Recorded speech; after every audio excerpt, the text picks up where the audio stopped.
last time. And I will see you, hopefully not in another week. Hey guys, it's your family here, and we're going to be reading some more Sunset of Furmankind. Chapter 6, Flight of the Osprey.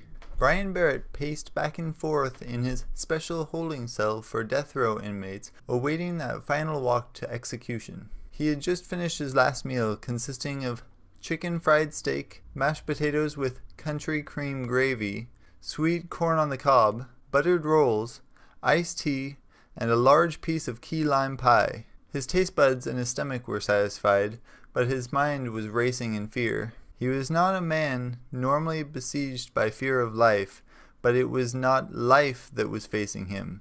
It was a violent death. He looked up at the large numerals displaying the time within the walls inside his cell, and then swallowed in apprehension. Barrett had received no further word from his lawyer Harper since that meeting 2 days earlier, where he had swallowed his pride and agreed to accept the transformation into a mindless beast in exchange for avoiding a violent slaughter. He had expected to be transported away from the prison long before now, but the date of his execution had arrived, and now he was only 2 hours away from facing the abomination that would end his life. At his jailer's instruction, he had showered, shaved, and donned a fresh set of orange coveralls, and then he was led to the holding cell for his last meal. His appetite now sated, he had nothing but time on his hands, as the clock silently took him ever closer to eternity. He had neither the news nor a magazine display to occupy his mind, so he paced his cell muttering obscenities beneath his breath that were directed at his lousy lawyer who had abandoned him. Through the walls of the compound he had heard the deep thrup thrup thrup heralding the arrival of a helicopter moments earlier. No doubt the media team to cover the end of his story. The night after his meeting with Harper, he had slept peacefully, the first time in weeks, but when no word had come all through the next day, he began to get worried. The same dream of facing an abomination haunted him again, to the same result at waking up. Now so close to the real execution, Barrett was amazed that he'd even had an appetite to eat his meal and keep it down. Guards and administrators had been traversing the corridor outside his holding cell all morning, so he barely even noticed when 2 security guards appeared at his door. The electric lock disengaged with a loud clank, and then the condemned prisoner looked up in alarm. "Was it time already?" "Brian Delano Barrett," said one of the men. "Come with me." In the months that he had been held in the prison, Barrett thought he knew every guard by sight. He recognized the one who had opened the cell, but he had never seen the other who had spoken his name. The common uniform for the prison complex was slate gray, but this man's outfit was solid black without a spot of color or insignia to offset his garments. His hair and even his eyes appeared to be jet black as well. Perhaps this was the look of the final executioner. Barrett stepped out of his cell as directed and followed the man in black. The other guard did not accompany them, but instead stayed behind to attend some other task. For a guard, Barrett thought the newcomer was rather small to handle a prisoner like himself, especially if he decided to rebel at the last minute. But there was confidence in his eyes that quietly assured that he could take care of himself. Barrett followed him mutely along the corridor, wondering if they had moved up the hour of his execution, or if the time displayed outside of his cell was wrong. Whatever the reason, it was time to die. Barrett looked around curiously. The man in black was the only guardian. Others in the corridor had strangely vanished from sight, as if purposely abandoning him on his way to the death chamber. The prisoner frowned and pressed his lips together tightly. After several moments, the black guardian opened a door marked as a custodian closet. "Inside," he said calmly. Barrett looked at him as if he were mad, but did as he was told. The dark room, however, was larger than he expected. The man followed him inside and closed the door behind him. He flipped a switch and Barrett saw a long, dimly lit corridor with large water pipes and smaller electrical conduits lining both walls and the ceiling, accompanied by the smell of dust and years of mildew. "This way, Mr. Barrett," his companion said, heading up the passageway. A few moments went by before Barrett's curiosity got the best of him. "Is this where you keep the beast that's going to kill me?" he asked quietly. "I figured it would be in an auditorium where the sadistic cretins of the media could watch." The man in the black uniform stopped and looked at him. "Excuse me, but were you under the impression you were on the way to your execution?" That took Barrett by surprise. Yeah, he replied. "Today's the day I'm supposed to die, isn't it?" The guard looked at him oddly. "Yes, today is the day of your scheduled execution, But I thought you were aware of the plan to remove you from the premises beforehand. You mean Lawyer Harper's behind this? I'm not familiar with your attorney, Mr. Barrett, but I have orders to transport you to upstate New York. Your transfer was granted by the judge and co-signed by the warden. It took a moment for the man's words to sink in, and when it did, Barrett suddenly felt lightheaded. He backed up against a set of chilled water pipes and then lowered his head. Are you all right, Mr. Barrett? His companion asked in concern, placing his hands on the prisoner's shoulder. Yes, I'm fine, he replied after clearing his throat. It just took me by surprise, that's all. Didn't you agree to this? The guard asked. Barrett straightened up and thrust his hands into his pockets. Well, yes, he said, but that was 2 days ago. I've not heard anything from my lawyer since, so I assumed it was denied by someone higher up. I was convinced that today was my last day on Earth. I'm sorry you anguished needlessly, said the other man. You should have been informed beforehand. If we can continue, we can get you out of this place before the media arrives. I think they're already here. I heard them land earlier, Barrett said as they resumed walking along the dim passage. That was me, his companion explained. We have a long way to go and it was decided to avoid the roadways, so you're to be airlifted off the premises. Wow, Barrett said with a genuine smile. I'm told that the media will be given a story how you were executed by the hands of a deranged fur, with your remains later cremated. As far as the public is concerned, Mr. Barrett, justice was served when you were executed as planned. What about the deranged monster? I'm sure they'll arrange to feed it something large and bloody as consolation to your absence. Don't worry about it. It's no longer your concern. They approached a common metal door at the end of the corridor, but before the guard opened it, Barrett asked him, Listen, I appreciate this.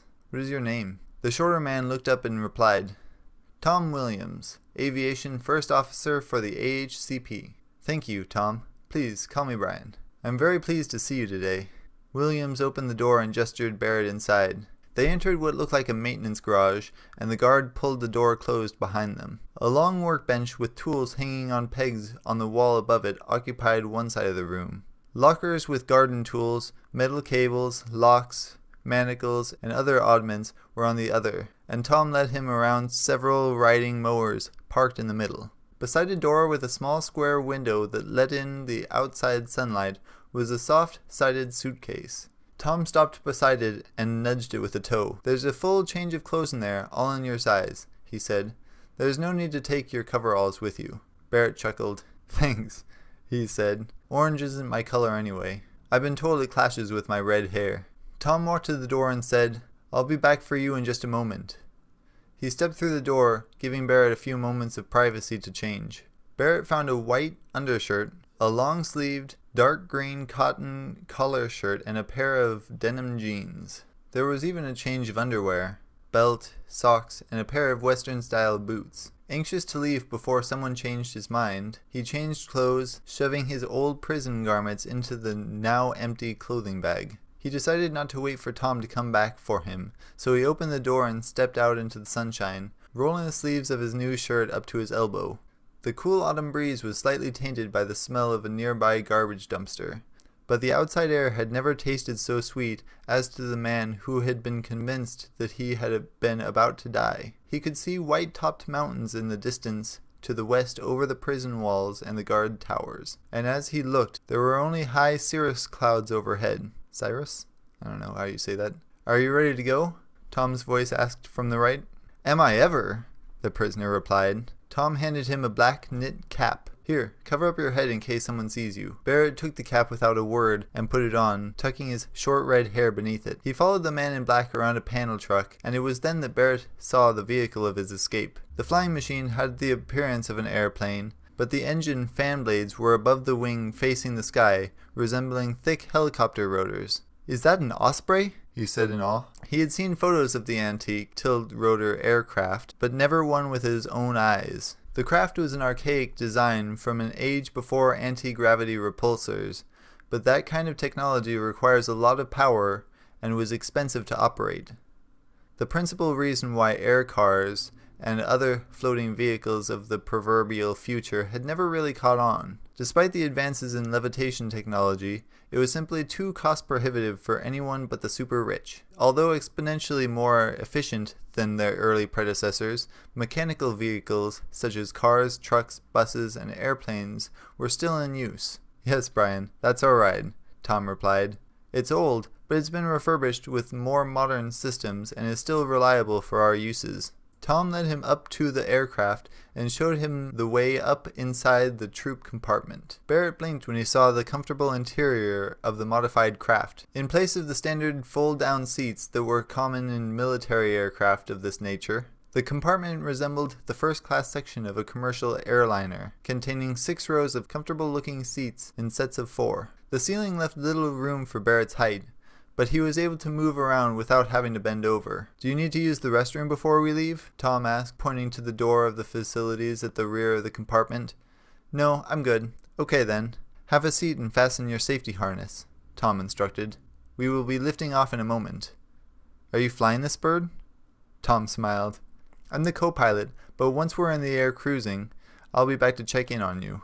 "How long will we be in the air?"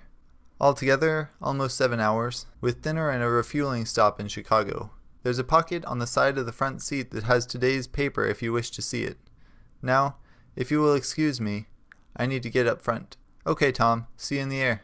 The co-pilot disappeared through the front pressure door, leaving Barrett to himself. He sat down in the first seat, buckling himself in and then pulling off the cap. He dropped it to the seat beside him and then smoothed down his hair with a hand. Almost immediately he could feel the compartment pressurizing, so he closed his eyes and awaited the craft to begin moving while wishing he had some chewing gum. A moment later the engine started up and there was a vibration throughout the compartment. He heard the rotors spin up faster and faster, and without warning he felt the craft leave the ground. Since the prison was not equipped with an airstrip, the Osprey took off vertically, but once it had gained sufficient altitude, the engines rotated and horizontal flight engaged. Fortunately for Barrett, the passenger compartment was well insulated against the sound of the engines, but a constant rumble was ever present in the background. There were no windows for him to look out, but he had no desire to look back upon the prison grounds anyway. With nothing else to do but wait, he unfolded the local newspaper that had been provided for him. The primary headlines concerned a major earthquake that had rocked central Japan, but he frowned at the second headline topping a set of columns on the right-hand side of the page. "Convicted Furman killer to die today." Accompanying the article was a photo of him in profile, taken during his trial. 20 minutes later, Tom opened the pressure door and came in.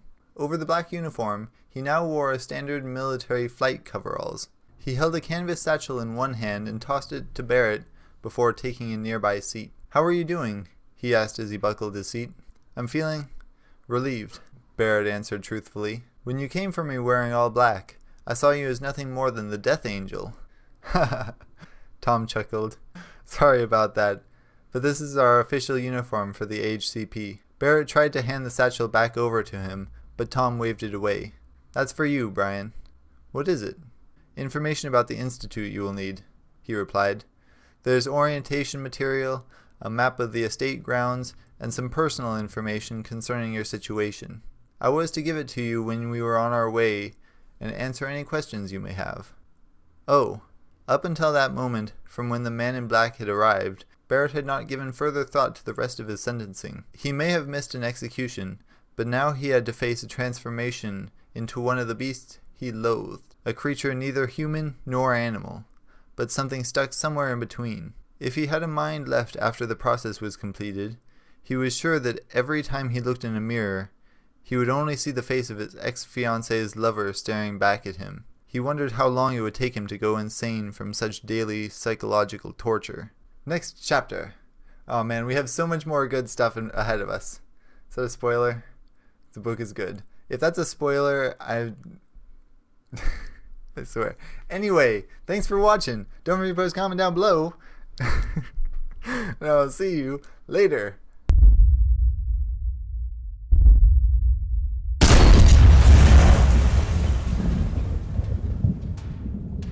So he paced his cell muttering obscenities beneath his bread.